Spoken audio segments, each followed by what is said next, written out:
Პატნოზა ძალიან დიდი მადლობა რომ გასაღამოს ჩვენთან ერთად ხართ. ალბათ ჯანდაცვის პროგრამა, რომელიც ერთ-ერთი ყველაზე უფრო პოპულარული და კარგი პროგრამაა. ყოველ შემთხვევაში ამორჩეველი ყველა გამოკითხვაში მას ასახელებს ზუსტად ერთ-ერთ ყველაზე უფრო დიდ წარმატებად. ძალიან მნიშვნელოვანია ის ცვლილებები, რომელიც 1 მაისიდან უკვე იქითა კვირიდან ამოქმედება. შეგიძლიათ კონკრეტულად მითხრათ, რა იცვლება, ვისთვის იცვლება? მოგესალმებით, ხალხთან თამარ, დიდი მადლობა სტუდიაში მოწვევისათვის. მართლა ძალიან საინტერესო თემებია, ალბათ ჩვენი მოსახლეობის აბსოლუტური უმრავლესობისათვის.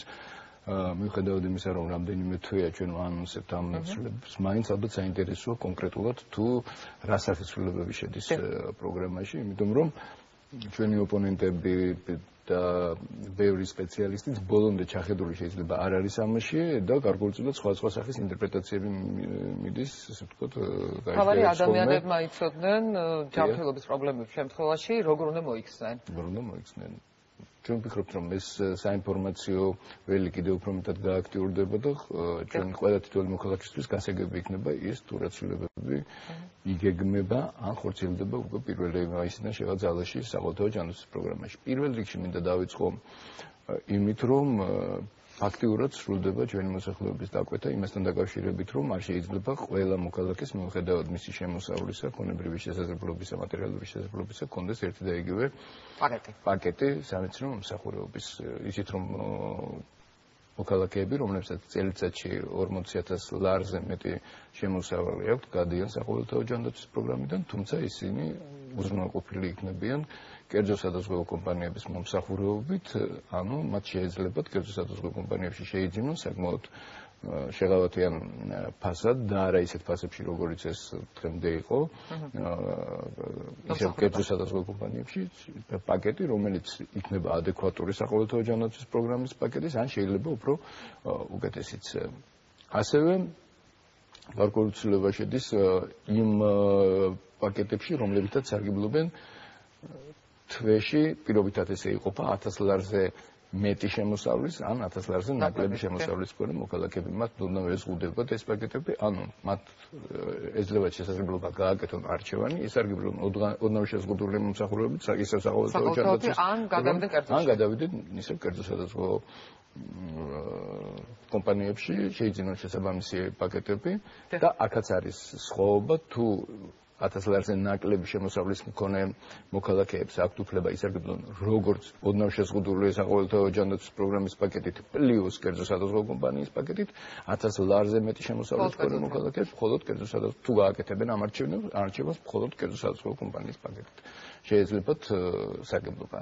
კიდევ ერთი ძალიან მნიშვნელოვანი რამ, რაც აუცილებლად უნდა აღინიშნოს, გახლავთ ის, რომ მომსახურების მოცულობა არ ეცვლებათ მიზნობრივი ჯგუფებს, ჩვენ ასე ვეძახით, მიზნობრივი ჯგუფებში შემავალ მოქალაქეებს, ეს გახლავთ ყველაზე დიდი ჯგუფი, ყველაზე დიდი სეგმენტი იმ ადამიანებისა, რომლებიც სარგებლობენ ამ მომსახურებით, 1,700,000-ზე მეტი მოქალაქე, უფრო მეტიც დიდ ნაწილს ამ მოქალაქეებისა ეზრდებათ პაკეტის მოცულობა, გულისხმობ იმ ახალ ელემენტს, რომელიც შემოდის საყოველთაო ჯანდაცვის პროგრამაში მედიკამენტებით სარგებლობის უფლებას. მაინც დავაკონკრეტებ 1,700,000 ამაში შედიან როგორც სოციალურად დაუცველები, ასევე პენსიონერები, ასევე არასრულწლოვნები, ანუ 18 წლამდე ასაკის მოქალაქეები, შედიან ასევე ვეტერანები, პედაგოგები, შეზღუდული შესაძლებლობის მქონე პირები. დამეთანხმებით საკმაოდ ფართო ჩამონაცვლელი 1,700,000-მდე მოქალაქე. ეხლა რაც შეეხება იმას, ვისაც შეეძლებათ მედიკამენტებით სარგებლობის უფლება.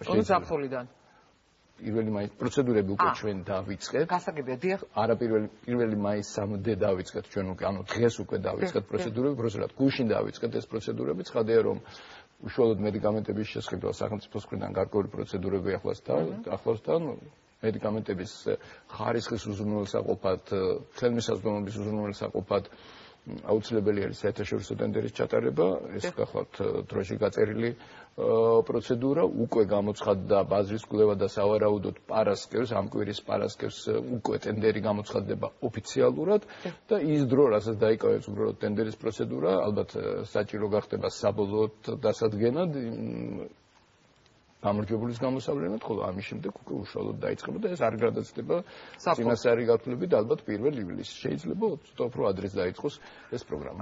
მართალია ჯანდაცვის სამინისტრო საინფორმაციო პროგრამას, საინფორმაციო კამპანიას აწარმოებს, მაგრამ მე მაყურებელს მაინც ვეტყვი იმ დაავადებებს, რომელთა მკურნალობაც ზუსტად ამ მედიკამენტების პროგრამით დაფინანსდება. ეს არის მაღალი არტერიული წნევა, გულის უკმარისობა, დიაბეტის მეორე ტიპი, ფილტვების ქრონიკული დაავადება, ფარისებრი ჯირკვის დაავადებები, ხო, სწორედ.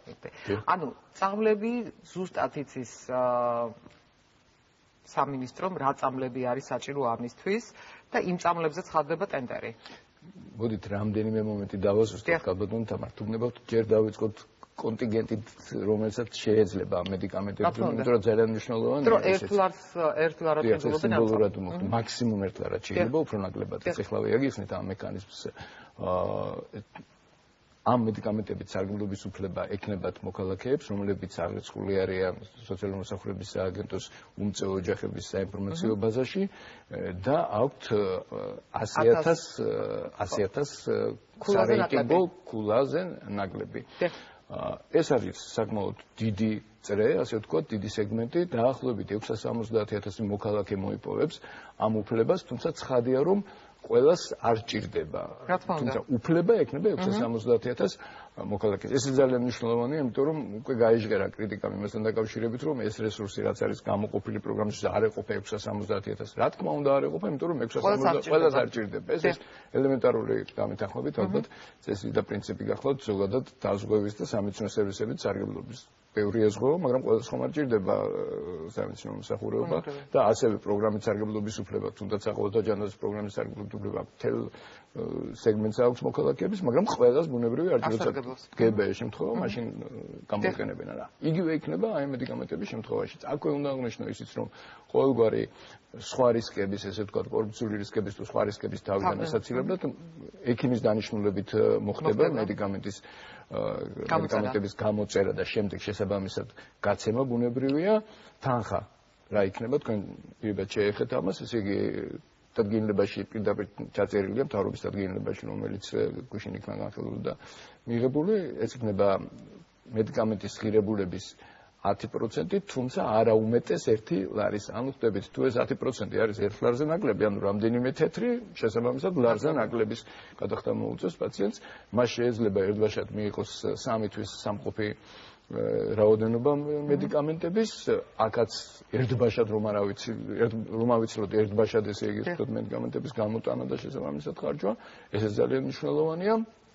და ახლა უშუალოდ მედიკამენტებს რაც შეეხება, თქვენ აბსოლუტურად უკაცრავად მაინც ანუ ყველა პენსიონერი ვინც არ არის ამ 100,000 ისინი არა? ყველა პენსიონერს ეს არ ეხება, ეს შეეხება ყველა უმწეოს და 100,000 ქულამდე ყველა მოქალაქეს, მათ შორის არაპენსიონერსაც, პენსიონერსაც და ასე შემდეგ. ესეც თუნდაც ვინც არის აი ამ უმწეოთა სიაში? არა, უმწეოთა სიაში, გაბატონო თამარა. უმწეოდ ითვლება მოქალაქეები, რომლებსაც აქვთ 70,000 ქულაზე ნაკლები. ისინი სარგებლობენ გაუმჯობესებული უმწეობისათვის განკუთვნილი შესაბამისი პაკეტით და 70,000-დან 100,000-მდე, რომლებიც შესაბამისად ამ პაკეტს არღებულობს, არც სოციალურ დახმარებას არღებულობს, მათაც ექნებათ უფლება ისარგებლონ ამ მედიკამენტებით. მაგალითისთვის ვიტყვი, რომ სოციალურ დახმარებას ღებულობს დღეისათვის 425,000 ადამიანი, თუმცა უფლება გაცილებით მეტ საქმეობებული, ხოლო ამ მომსახურებით ისარგებლებს 670,000-მდე მოქალაქეს, დაახლოებით 20%-მდე გახლავს ჩვენი მოსახლეობის და საკმაოდ შთამბეჭდავი რაოდენობა არის დამეთანხმებით ალბათ. აქაც საზოგადოების შეკვეთა არის, ეს და აქაც ალბათ სახელმწიფოებრივი ინტერესებიდან უნდა ამოვიდეთ, იმიტომ რომ არ შეიძლება ვთქვათ ყველას მივცეთ ასეთი მედიკამენტით უფასოდ სარგებლობის, ფაქტიურად უფასოდ სარგებლობის უფლება, იმიტომ რომ მას ვისაც აქვს გარკვეული შემოსავალი და ვინც ვისაც დიდ რისკს არ წარმოადგენს ამ მედიკამენტებისთვის თანხის გადახდა, ცხადია რომ ყველას აბსოლუტურად ყველა მოქალაქეს ამის უფლება ვერ ექნება და არც არის ეს აუცილებელი და არც არის მიღებული პრაქტიკა არც ერთ ქვეყანაში. გასაგებია მიხდი. რომელ წამლების რამდენი დასახელების წამალი იქნება და როგორ დარიგდება ანუ იმ ქსელებით, რომელიც უკვე არსებობს, ანუ ასე ვთქვათ, ავერსი, PSP ისინი მათ რა ინტერესი ექნებათ დაარიგონ უფასო წამალი მოდით ასე ვთქვათ, მაშინ როდესაც მედიკამენტებით ბიზნესი არის ერთ-ერთი ყველაზე უფრო მომგებიანი მოდით ასე ვთქვათ. გასაგებია თქვენი კითხვის არსი ქალბატონო თამარ და ძალიან მნიშვნელოვანი შეკითხვა. თუმცა ერთი რამ უნდა გაითვალისწინოს ყველა, მათ შორის ფარმაცევტულმა კომპანიებმაც, რომ ეს გახლავთ სოციალური პროექტი და სოციალური პასუხისმგებლობა, ეს მარტო სახელმწიფოს პრეროგატივა არ არის. ყველამ უნდა გაითვალისწინოს ეს მომენტი. ეხლა რაც შეეხება უშუალოდ ლოჯისტიკას, რაც თქვენ ბრძანეთ და მედიკამენტების გაცემას უпроსორად და ასე შემდეგ. ვინ შეერთება, მაშინ ამისათვის ცალკე ტენდერი იქნება გამოცხადებული, ცხადია რომ ჩვენ ყველას ვერ ვანდობთ ამ საკითხს, ჩვენ გვაქვს ანალოგიური პრაქტიკა, როდესაც და მსგავსი პროგრამა, თუმცა უტილიზაციის პროცენტი ძალიან მცირე არის, ანუ უფრო გასაგები რომ იყოს აღნიშნავ რომ დღესაც შეზღუდული შესაძლებლობის მქონე პირებს და პენსიონერებს აქვთ უფლება ისარგებლონ ფასდაკლებით კონკრეტულ მედიკამენტებზე, თუმცა ეს ჩამონათვალი დღეისათვის საკმაოდ ვეტერანებსაც სხვათა შორის, თუმცა მცირე გახლავთ ეს ჩამონათვალი და ასევე იქ თანაგადახდის პროცენტი 50% არის და ლიმიტები არის დაწესებული გარკვეული. ამიტომ შედარებით ნაკლებად ხდება აი ამ შეღავათის გამოყენება, ასე ვთქვათ, უტილიზაციის შესახებ ამას. ეს გახლავთ გაცილებით მასშტაბურად, გაცილებით უფრო დიდი პროგრამა, რომელზეც ახლა ვსაუბრობთ, როგორც მოცულობის მხრივ, ასევე ბენეფიციარების კუთხითაც. ეხლა მედიკამენტების აიდან შემოგვაქვს, რამდენად ამას ყველაფერს ესე იგი ცხადია ტენდერი დაარეგულირებს, ტენდერი დაარეგულირებს იმას, თუ ვინ იქნება გამარჯვებული, აქვე აუცილებლად უნდა შევეხო მედიკამენტების ხარისხსაც, იმიტომ რომ ესეც კითხვის საგანი გახავს მუდმივად ჩვენ გარკვეულ კრიტერიუმებს ვაწესებთ ამ ხრივაც, ანუ აუცილებლად ტენდერში მონაწილეს უნდა შეეძლოს წარმოადგინოს მედიკამენტი, რომელიც დარეგისტრირებულია ევროკავშირის ქვეყნებში, ან არ არის წარმოებული ევროკავშირის ქვეყნებში, მაგრამ დარეგისტრირებულია, ან მედიკამენტები, რომლებსაც აქვთ შესაბამისი სერტიფიკატი, რომელიც მოპოვებული არის, გაცემული არის ჯანმრთელობის მსოფლიო ორგანიზაციის ლიცენზირებულ ლაბორატორიის მიერ. ასე რომ თამასა საკმაოდ მაღალი გახლავთ და ჩვენი მოსახლეობა ამ მხრივ აბსოლუტურად დაცული იქნება უხარისხო მედიკამენტებისგან. ძალიან მნიშვნელოვანია, იმიტომ რომ პერიოდულად ჩივილები ისმის ქვეყანაში არსებულ მედიკამენტებთან დაკავშირებით.